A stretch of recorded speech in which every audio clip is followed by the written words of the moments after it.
plenário aprova 3 acordos internacionais que agora seguem para análise do Senado. E a repórter Cassiana Tormin traz as últimas informações sobre a reforma trabalhista.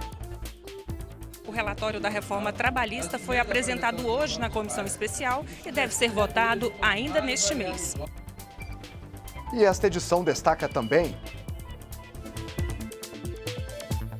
painel sobre participação feminina na política reúne representantes da ONU, da Secretaria de Políticas para as Mulheres e do governo do Canadá.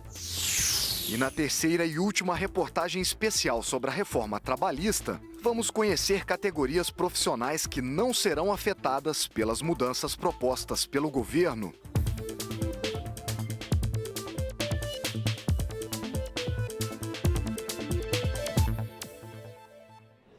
Boa noite. Em Brasília, 20 horas e 1 minuto. O Jornal da Câmara começa agora. O plenário da Câmara aprovou nesta quarta-feira 3 acordos internacionais. Um deles formaliza a criação do Instituto de Políticas Públicas de Direitos Humanos do Mercosul, que na prática já existe desde 2009.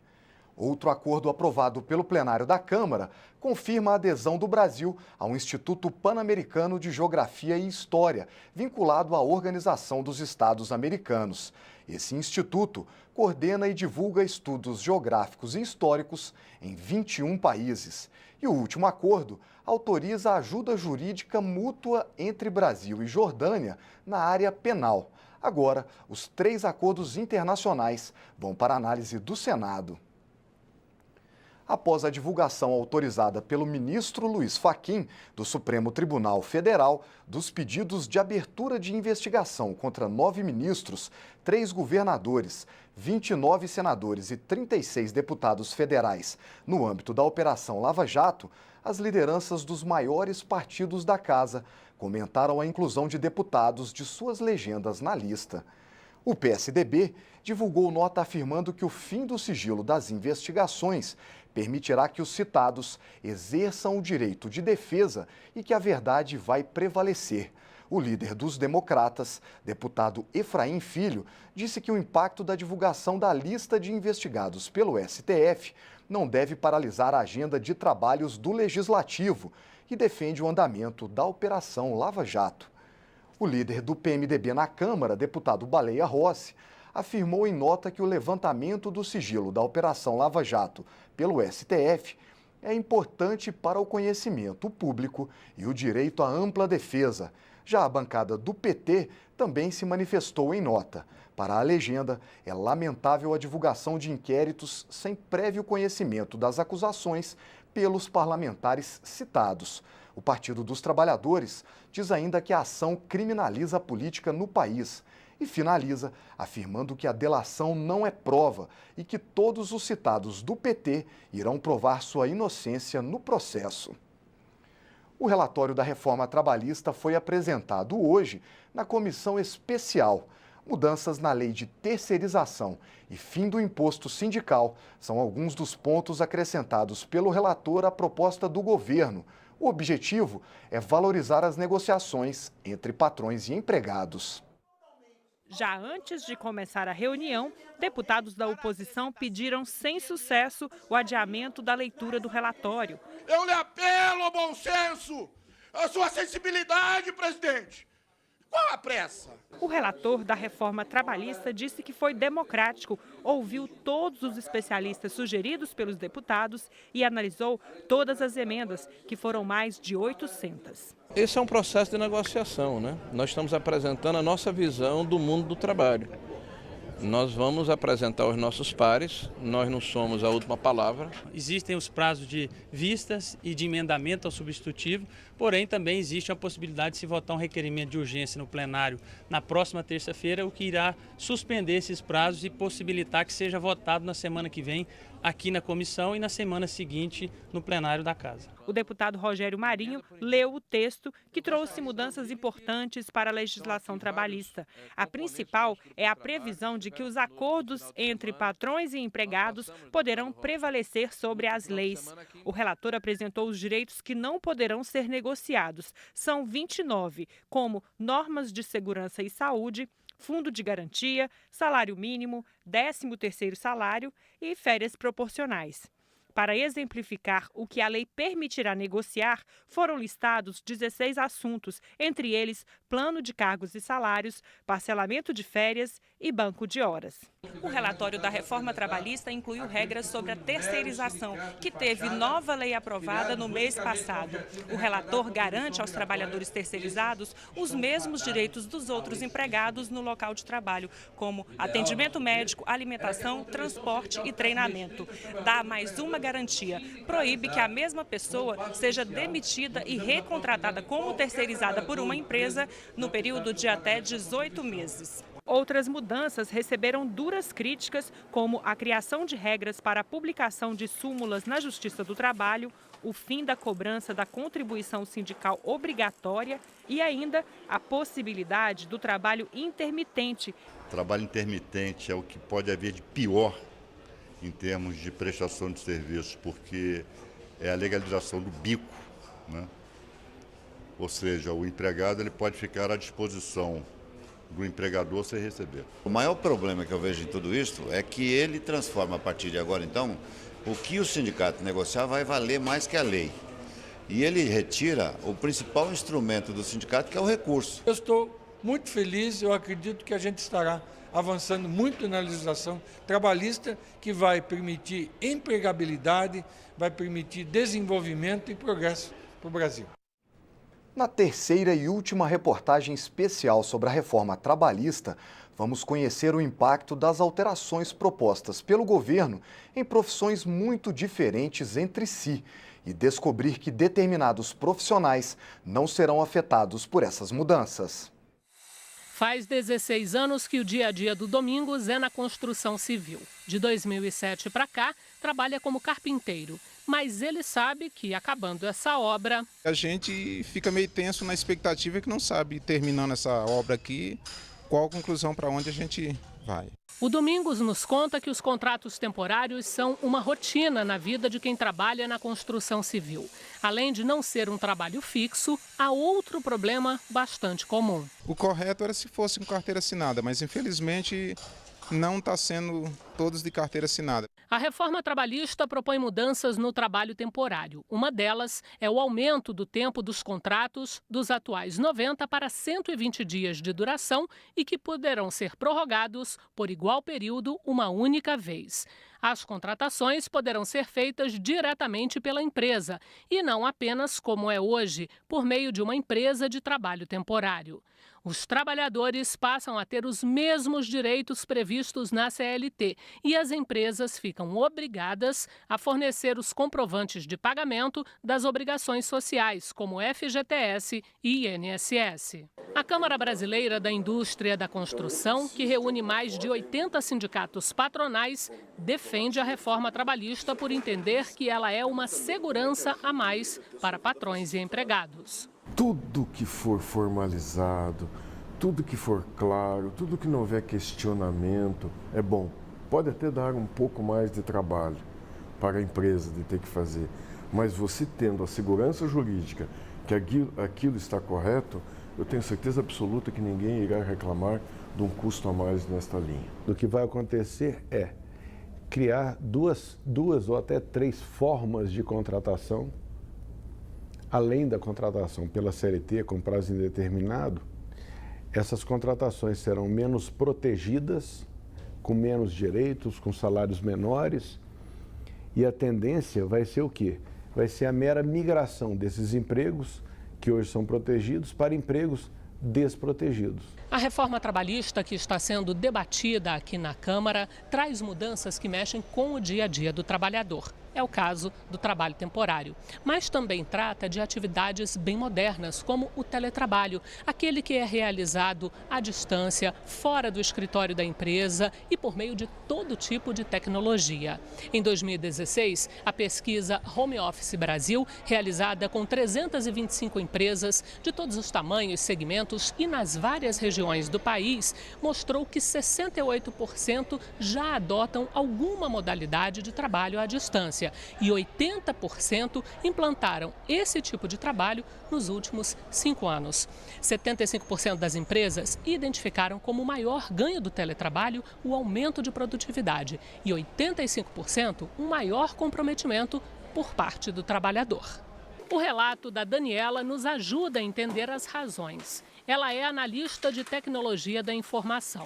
Há 2 anos trabalha em casa exatamente assim, diante de um computador e ainda ligada a outros dispositivos. Se diz mais concentrada hoje, trabalhando fora do ambiente da empresa. Mas se você acha que o trabalho em casa é sinônimo de desorganização... Eu tenho meu horário de acordar, tomo meu café e, como eu sou funcionária do período da manhã, eu tenho que registrar meu ponto de entrada, né, às 7 horas da manhã. A partir daí, são 6 horas dedicadas exclusivamente ao trabalho. Em pouco tempo, a família se adaptou, conta a Daniela. E hoje, com a rotina do trabalho já incorporada ao ambiente doméstico, a analista só vê ganhos com o teletrabalho. Não pego mais trânsito. Esse deslocamento, casa, serviço, não existe mais. Então, com isso, eu tenho qualidade de vida, né? O estresse diminui muito. Na reforma trabalhista, o teletrabalho é um dos 13 itens sobre os quais os acordos coletivos poderão ter força de lei. Nesta audiência pública, representantes da Sociedade Brasileira do Teletrabalho defenderam que a modalidade seja beneficiada pelas negociações coletivas. Ao se discutir isso na reforma trabalhista, isso vai estimular as empresas a adotarem mais o teletrabalho e, principalmente, gerando emprego e renda, porque mais pessoas trabalharão à distância dentro de uma regulamentação, de uma institucionalização, que é aquilo que se necessita hoje no nosso país. Mas na Justiça do Trabalho há o entendimento de que quem exerce o trabalho remoto precisa estar mais protegido, principalmente quando trabalha dentro de casa. Se a CLT já diz que o teletrabalhador tem os mesmos direitos dos demais empregados da empresa, por que negociar em sentido diferente por teletrabalhador? É claro que o propósito do projeto é permitir que se negocie para o teletrabalhador direitos inferiores àqueles que se consagram para o trabalhador em geral. A mesma reforma trabalhista que cuida de atividades modernas, como o teletrabalho, trata também das relações que envolvem profissões bem mais antigas e tradicionais. E há quem veja com ressalvas e preocupação uma lei que trate da mesma forma situações tão distintas. É um Brasil profundamente desigual e, portanto, essas reformas necessárias não podem desproteger em excesso aqueles que estão desprotegidos hoje, mesmo na legislação de hoje, na sociedade brasileira. Portanto, esse é o balizamento que nós precisamos ponderar e, ao mesmo tempo, fazer a reforma que possam melhorar, que possam aprimorar o nosso sistema de relações entre capital e trabalho, que é muito precário. Enquanto a Câmara debate mudanças na legislação trabalhista, a realidade nos mostra que o maior desafio talvez seja ainda fazer cumprir a lei. A Maria tem 49 anos. Pernambucana, ela trabalha desde muito cedo. Aos 8 anos. Eu comecei a trabalhar muito pequena, né? Eu fiz da profissão de doméstica um auxílio para viver bem, né? A Maria conheceu o trabalho infantil e também uma outra realidade, a de quem trabalha sem receber. Recebia roupa, calçado, alimentação, uns remédios para minha mãe, só. Quando, enfim, conseguiu garantir o salário, a Maria foi convencida pelas patroas de que não valia a pena assinar a carteira, porque se assinasse, receberia menos dinheiro. Resultado, só agora, depois de 41 anos de trabalho, a Maria vai usufruir de direitos trabalhistas básicos pela primeira vez. Estou registrada, vou ter férias, eu recebi o meu primeiro 13º ano passado, agora eu vou tirar a minha primeira férias, já chegando aos 50. Ninguém faça isso, pelo amor de Deus. E sabe qual o impacto da reforma trabalhista na vida da Maria e de outros tantos trabalhadores domésticos brasileiros? Nenhum, porque bem aqui no artigo 18b está escrito que tudo o que está sendo proposto não se aplica ao trabalhador doméstico. O trabalhador doméstico tem uma especificidade própria, tem uma lei específica e certamente não deve ser enquadrado nesse projeto. Eu concordo com o fato de que ele não está contemplado, né, nesse bojo, até porque você está tratando teoricamente com categorias, eu diria assim, com maior tradição sindical, que teria uma capacidade de fazer a negociação. Não é o caso ainda do trabalhador doméstico. Deixar o trabalhador doméstico fora da reforma trabalhista não surpreende a ministra do Tribunal Superior do Trabalho, Delaide Alves Arantes. Ela, que já foi empregada doméstica, lembra que tradicionalmente essa é uma categoria profissional excluída. É meio que uma tradição, né, que nas propostas legislativas os domésticos sejam excluídos. Provavelmente sem muita discussão. É mais uma tradição e que eu considero um preconceito. Ficou para a próxima semana a discussão do relatório do deputado Vicente Cândido na Comissão Especial da Reforma Política. A reunião chegou a ser aberta nesta terça-feira, mas foi cancelada em virtude do início da ordem do dia no plenário. Em seu relatório, o deputado sugere a criação de listas partidárias para as eleições proporcionais e o fim das coligações partidárias. Além disso, o parecer estabelece as regras para a instituição do financiamento público de campanha, ponto principal da proposta, segundo o relator. Estamos propondo um fundo de 1 bilhão e 900 milhões para o primeiro turno e mais 285 milhões para o segundo turno, com tetos muito modestos, 150 milhões para presidente da República, 30 milhões para o maior estado, para governador em São Paulo e 4 milhões para o menor estado, que é Roraima, para governador e tantos outros tetos. Eu acho que é defensável, nós vamos criar uma isonomia, uma transparência, uma democratização dos acessos aos recursos. Nós vamos combater veementemente o abuso do poder econômico. No segundo turno terá isonomia. Se um partido pequeno vai para o segundo turno com um partido grande, ele terá as mesmas quantidade de recursos para o segundo turno. Ou seja, você vai ter previsibilidade. Eu entendo previsibilidade, você terá segurança jurídica, terá segurança financeira, segurança política e a campanha certamente tornar-se a mais barata. Nesta quarta-feira, o presidente da República, Michel Temer, sancionou 4 projetos de lei que foram propostos pela bancada feminina e aprovados na Câmara e no Senado. A cerimônia do Palácio do Planalto, que contou com a presença de deputadas, comemorou o Dia Internacional da Mulher, celebrado no último dia 8 de março. Aqui na Câmara, a comemoração do Dia Internacional da Mulher foi em plenário. 4 projetos selecionados pela bancada feminina foram aprovados pelos deputados. 2 medidas de incentivo à amamentação, o fim do uso de algemas em presas que estiverem em trabalho de parto e uma homenagem à estilista Zuzu Angel. No Palácio do Planalto, os projetos de lei foram sancionados pelo presidente. Parecem coisas de menor relevância, mas a atualização, por exemplo, do livro do Panteão da Pátria, prestigia, com a Zuzu Angel, prestigia a presença da mulher na vida brasileira. A amamentação foi objeto de 2 projetos sancionados. Um deles torna agosto o mês do aleitamento materno. O outro obriga hospitais e demais estabelecimentos de saúde a acompanhar a mãe no momento da amamentação, prestando orientações. Eu quero aqui destacar uma matéria de uma deputada do meu estado, que é o Tocantins, que é a deputada Dulce Miranda, em que ela coloca o mês de agosto como o mês da amamentação. O presidente Temer também sancionou a lei que proíbe o uso de algemas em presas durante o trabalho de parto. O indulto para as mulheres no Dia das Mães, a retirada das algemas quando do parto, para aquelas também que estão encarceradas, consultas ou situações semelhantes, fazem a grande diferença, o respeito.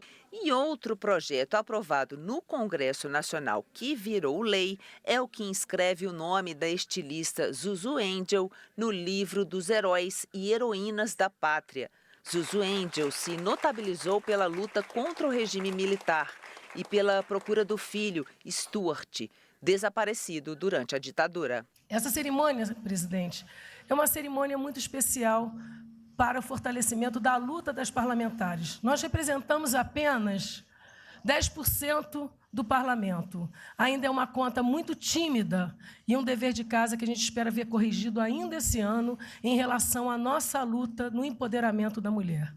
É inadmissível termos o Brasil ainda com tantas diferenças, sejam salariais, seja na jornada de trabalho e seja também nos cargos de direção. Um painel sobre a participação feminina na política reuniu representantes das Organizações Unidas, da Secretaria de Política para as Mulheres e do Governo do Canadá. O encontro foi promovido pela Secretaria da Mulher da Câmara. A participação das mulheres em espaços de poder, seja na política ou no setor empresarial, foi tema do debate promovido na Câmara pela Secretaria da Mulher. Enquanto em países como o Canadá, a representação feminina no parlamento é de 23%, no Brasil esse índice se limita a cerca de 10%. As mulheres chegam a ser 30% das candidatas, mas não tem 30% do orçamento dos partidos, não tem 30% do tempo. E o sistema faz que não cheguem a ser eleitas. Então, tem toda uma questão de revisar o sistema. Para a vice-ministra de Relações Exteriores do Canadá, os avanços alcançados no país se devem ao maior número de mulheres com acesso à educação e ao apoio dos homens à igualdade entre os gêneros. Participação de homens e de meninos também no processo é essencial. Temos que ter contexto que apoia as mulheres, temos que ter liderazgo que apoia nosso primeiro-ministro Justin Trudeau. Sempre diz que é feminista. Isto abre muitas possibilidades para mulheres avancem na sociedade canadense. Para as mulheres que conseguiram chegar ao poder político no Brasil, reduzir a desigualdade de gênero é promover um país mais justo, com a redução da violência e da discriminação contra a mulher. Nós somos os primeiros países na violência e os últimos países na representação feminina. A gente quer inverter essa lógica, queremos ter mais mulheres no poder e reduzir a violência no país. A gente precisa lutar para reduzir essas discrepâncias que existem entre o país e outros países, o Brasil e países muito menores que o nosso. É importante entender que as políticas voltadas para as mulheres, que só conseguiremos a igualdade se estivermos todos juntos. Precisamos trabalhar na democracia paritária e aí temos que fazer esse chamamento para enfrentarmos ainda o grande problema que é a violência contra a mulher. O Jornal da Câmara termina agora. Para outras informações, é só acessar o nosso portal na internet. E por causa do feriado, a revista da Câmara vai voltar ao ar amanhã, com as notícias que foram destaque por aqui durante a semana. É às 8 da noite. Não perca! Encerramos esta edição com as imagens dos fotógrafos da casa. A gente volta na segunda-feira. Até lá, tchau!